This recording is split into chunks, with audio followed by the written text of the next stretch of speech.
You're listening to the smartest guys in marketing, the best show on the planet for client businesses to learn about traffic, funnels, sales, conversions, and marketing coolness. Chris and Taylor are the founders of Traffic and Funnels, a digital marketing consultancy helping you get paid clients from cold traffic daily. Now, here are your hosts, Chris and Taylor. Number two, you want to retain money, you want to protect money, you want to hang on to it, you got to give it a worthy cause.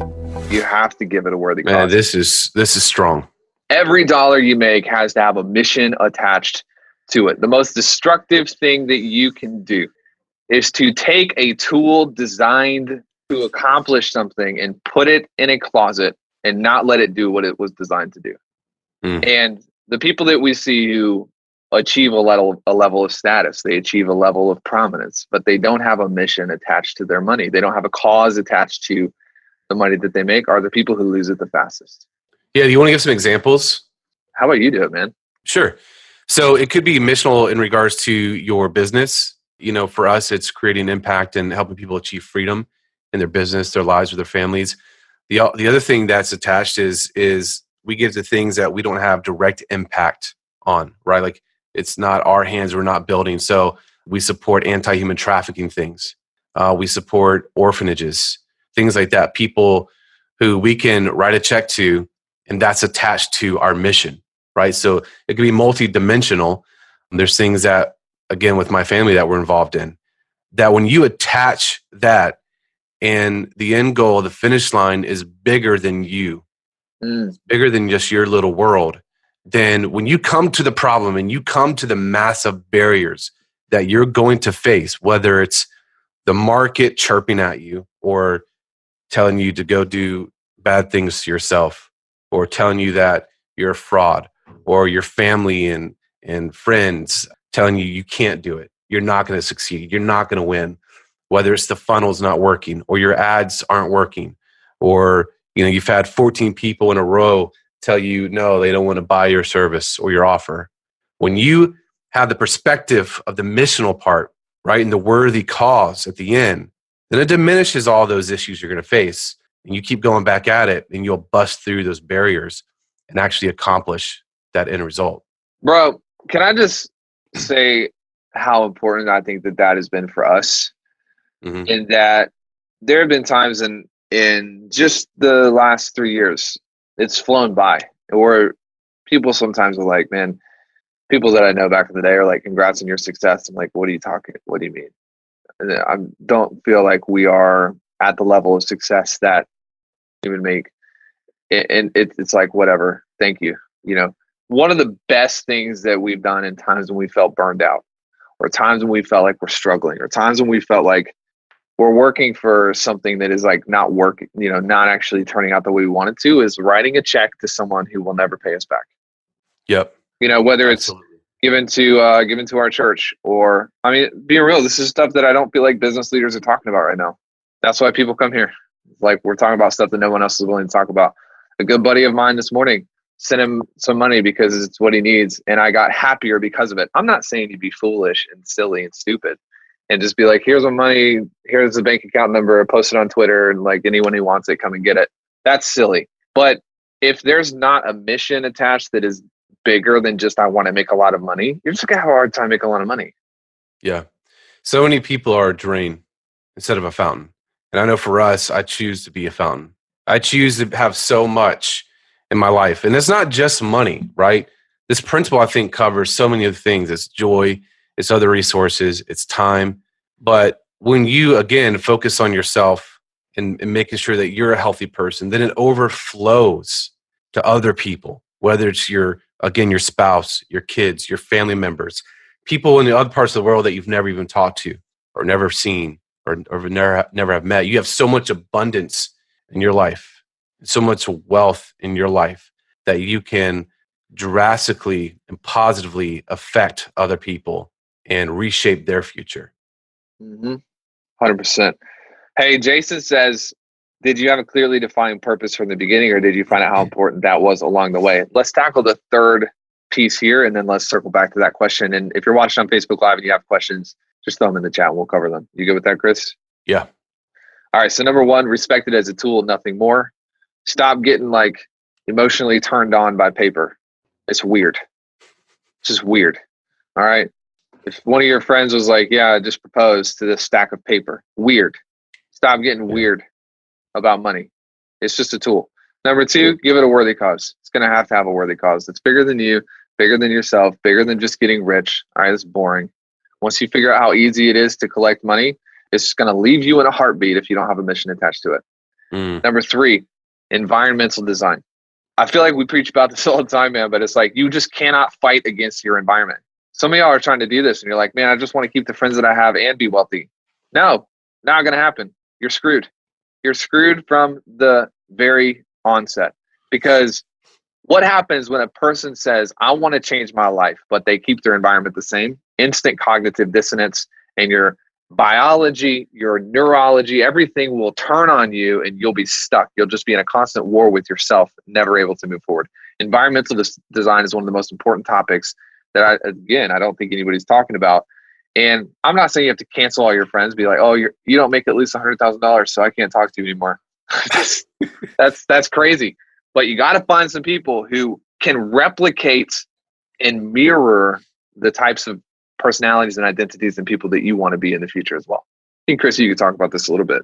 Yeah, and I think there's also seasons too. Like if you're at a place where you're not where you want to be and you've been at that place for a long time, and I'm just going to use money for now, but if you're not at 50 grand a month or 100 grand a month, which I think anybody listening to this call is completely possible for you. And if you're not there, then you're drastically underperforming to your potential. Okay. So if you've been at that place for years, then you're probably in the wrong environment, right? You don't understand, you underestimate the power of your subconscious. And you think that consciously you're more powerful than your environment, right? But what Taylor was just talking about is all these other things, whether it's people saying things, you're listening to the news, or physically where you're at, if things don't lift you up or pull you up even, then you are doing yourself a disservice. And this could even be a tweak just tactically and strategically that could probably get you ahead of the game. And that's why people who come into Client Kit, which is our flagship program, they have such a high chance of success because of the environment that we've created. It's a winning environment. When you see day in and day out, all day long, people posting their wins and their massive accomplishments and the sales, like we have one dude, Jeremy, man, like it was a while, he wasn't making sales for a while. And then just those last several weeks, dude, it's just like, I can't even keep up with how many times he's posting sign a new client, like screenshots dude, over and over. Like 5 on last Friday.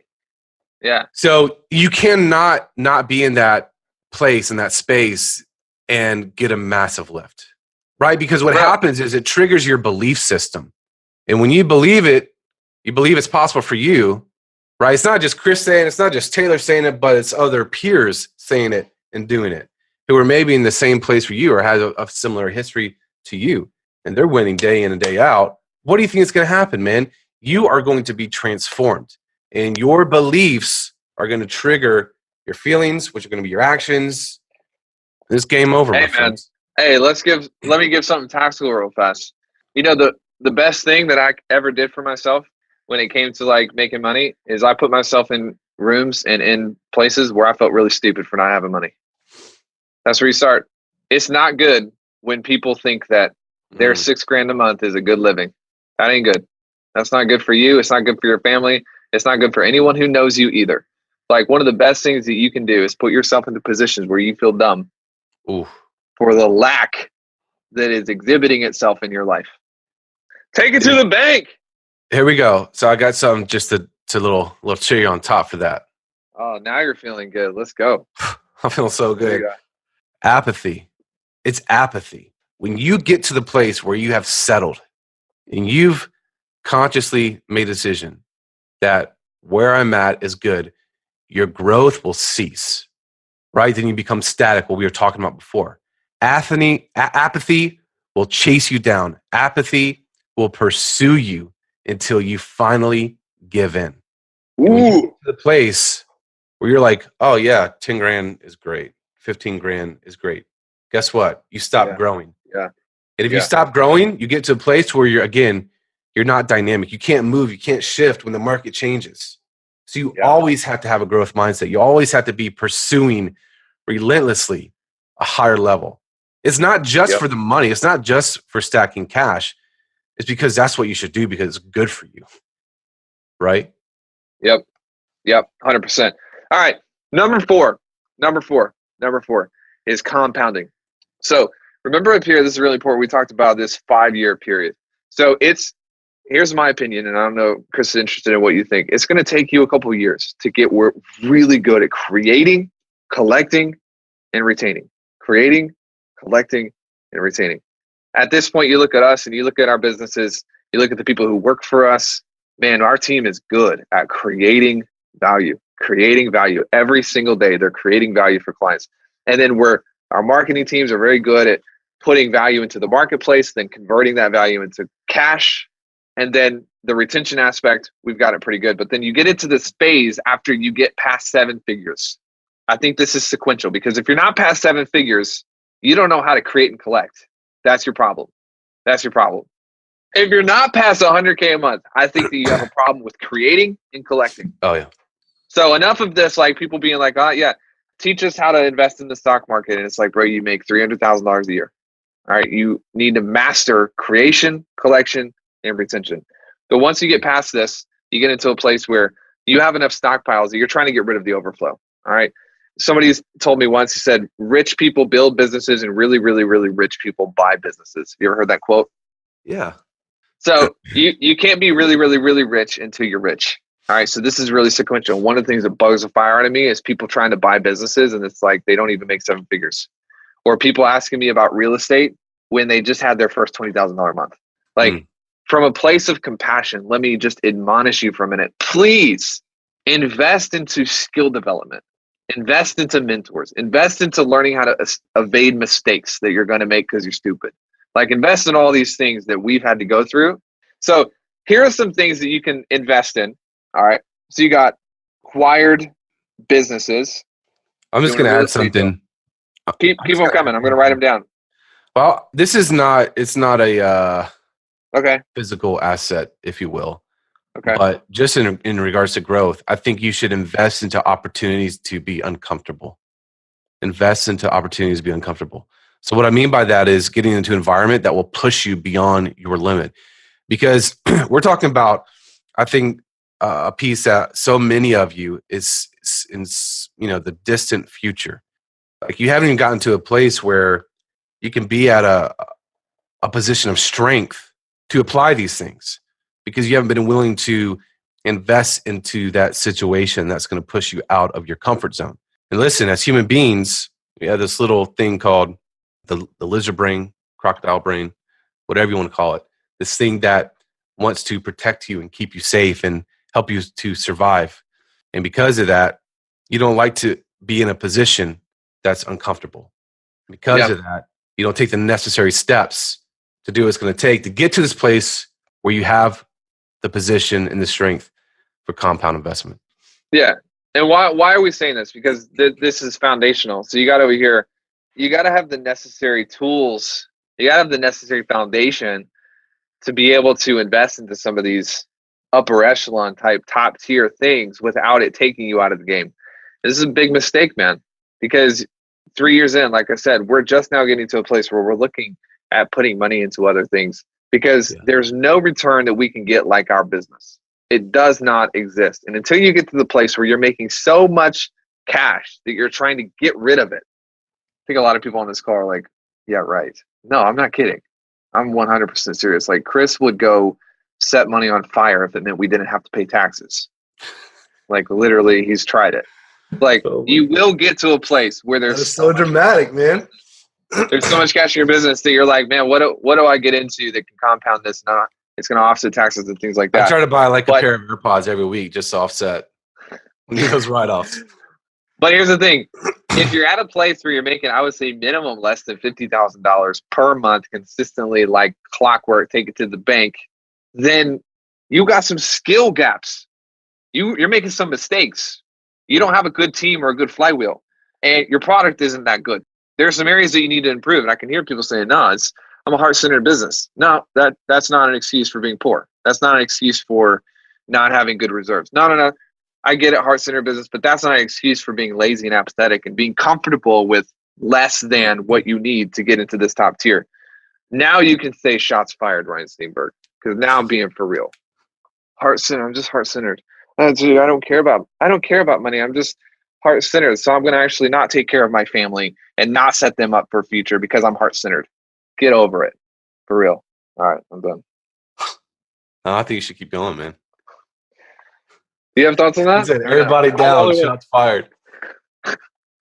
Yeah, well, dude, it's just crazy excuses that people use. Anything to keep them in the shadows. Anything to keep the spotlight of truth off of them. I mean, we could go deep into this, man, but I don't think people are ready for it. So the question that someone had is, did we have a mission at the beginning or did we figure it out along the way? What would you say to that, Chris? I say for me personally, my mission initially, yes, like I wanted to have a big impact on clients and greater impact. But honestly, my mission initially was to provide for my family in a better way and to be more present. Because I was at a place where I was working 70 hours a week, made pretty solid money, but I wasn't healthy in all aspects. I was a drain, even though I was making six figures. And then I think as we took care of that and we resolved that really quickly, we accomplished that, so to speak, the bigger missional things came into picture. And that's for me personally. Yeah, I think I'm the same way. Like, obviously, when you're in a place where, like, I forget who it is that asked this question, but when you're in a place when you're struggling and you got a family that depends on you, your mission is like your family. You know, like your mission is like, how do I get into a place where I'm not struggling, where it's not feast or famine? And that mission is big enough and powerful enough to probably get you to 100K a month. But then the mission to get to 10 million or 15 million has to change a little bit. Yeah. Because, Chris, there's really no quality of life difference between where we are right now versus when we hit 20 million. That's not why we're doing what we're doing. Like we're not creating other businesses because your wife wants a new minivan every month. That might happen though. Quality. I mean, we'll cross that bridge when we come to it. I mean, the quality's good. Yeah, quality's great, dude. I was just in Italy with my wife for a week, luxury vacation for our anniversary. All right, bro. Now you're just boasting. Now you're being boastful. Sorry. No, but it's true. Like that's why you do sort of figure out this mission along the way because your mission has to get bigger and bigger as you go along. You look at guys like Elon Musk, and his mission is literally the whole world, and that's pretty big. Compare and contrast that to the heart-centered entrepreneur who just wants $9,000 a month so that they don't have to worry about rent. Yeah, and I just want to put a little footnote here, if this is okay. You know, if you're at the same place financially that you were 3 months ago, 6 months ago, 12 months ago, probably something needs to be tweaked, adjusted, fixed, my friends. That's heavy. All right, you guys ready for the next piece? About 10 minutes left. We're wrapping up here. Yeah, let's roll through this. But we talked about this timeline, and here's what you need to know is this timeline is different for every person. You know, for us, it's going to be under 5 years. And what is our definition of wealth? It's assets working for us. It's we don't have to work to fund our mission. And it is the ownership of time so that we can do what we love for the love of the game, not because of what we need to do. And you got to look at your life and know what do I want my net worth to be? What do I want my income to be? You got to have clarity. This is the kryptonite of the entrepreneur today is a lack of clarity, confusion, chaos. They don't understand what they want. They don't understand what it looks like. They don't have any vision. And so if you don't have it written down somewhere, hey, here's how much I want to make. Here's what I want my net worth to be. You're losing power. You're just going along like a gas tank with a hole in it, losing gasoline. So you have to plug that up with clarity. You have to plug that up with strong, concise vision. And what that's going to allow you to do is it's going to allow you to tweak this number. It's going to allow you to manipulate this number for better or for worse. And one of the things that really is, I think, an epidemic today is people take 20 years to accomplish what should be done in 5. They take 3 years to accomplish what could be done in 3 months. We don't understand the cost of making mistakes on our own rather than buying a ticket to learn from someone else's mistakes. And so just talking real fast, just to wrap this up on like, here are kind of the 3 steps to getting to a place where you are wealthy and you are long-term oriented. Talk to a guy on a strategy call. a couple weeks ago and is like, okay, so tell me this, based on the amount of money that you've grown every single month, it's going to take you 111 years to hit your income targets. And he was like, yeah, I guess I've never thought of it that way. Okay, well, bro, you better start thinking about it this way, because you're going to be dead before you ever make the money you want to make. Something's got to change, right? So step one, I don't care who you are or what your goals are or what you do. I think if you're aiming less than 7 figures, you're not long-term enough. If you're aiming less than 7 figures, you're cutting yourself off at the knees. You say, well, Taylor, I only need 30 grand a month to survive. Okay, great. That's cool. But when it comes down to it, you have to be able to build support systems and inoculate yourself from the ups and downs of economies, corrections, recessions, depressions, etc. I think every person has the skill set, or at least the potential skill set, to get past 7 figures. Agree or disagree, Chris? Agree. All right, so stop feeling good about suboptimal performance. That's all I'm going to say. Number 2, unless you want to add, you just feel free to hop in. Go for it, man. Team and flywheel. If you're doing 7 figures and it is literally rises and falls off of the back of you, you're in a bad place. You're going to get to where you want to get to. All right. We take clients like this all the time. In fact, one of my favorites is just hopped back in after 2 years away from home. He came through a long time ago. The prodigal has returned. He's doing really good.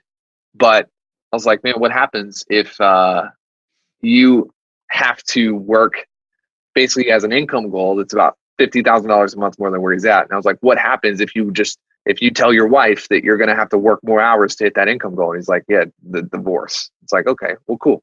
Let's get this business off your back. Let's build a team. Let's build a system. And let's actually be able to remove you from the operational side. All right, is this making sense? Yep.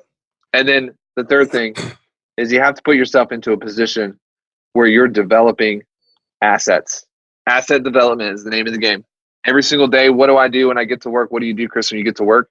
Developing assets, developing people, stoking the fire. All right. And so here it is. Here's the thing. How far away are you from your revenue targets monthly right now? I want you to be honest. Is it 10K? Is it 90K? Is it 300K? All right. So I'm taking you through a thought exercise that we go through all the time. Here's the gap. Here's what I'm short. Here's where the land is in the middle. Okay. And now you have to have the ability to attach a value to that gap. So let's say you're $40,000 per month away from your goal. What is the value of closing up that gap? Okay. And if you know the answer to that, then you can redeploy whatever assets, whatever cash you have into speeding up the time frame. The currency that you exchange and you pay for growth is your comfort. So you don't have anybody in the world ever who has experienced growth and success that has not traded their comfort at some point along the line. Any last words from the wizard behind the curtain? No, I just say, consider where you want to be in 6 months, 1 year, 2 years, 5 years. Consider your family. Consider what could be and really what should be. The price that you're willing to pay now to finally have what you're worthy of, and the change that you can affect on the world, your family. It's all up to you. And it's all up to the decision for you now to be a little bit uncomfortable, to be pushed outside what's normal for you, for the occasion to rise to your potential. It's all in your hands. It's up to nobody else but you. But the invitation's here for you to take it and get on the fast lane.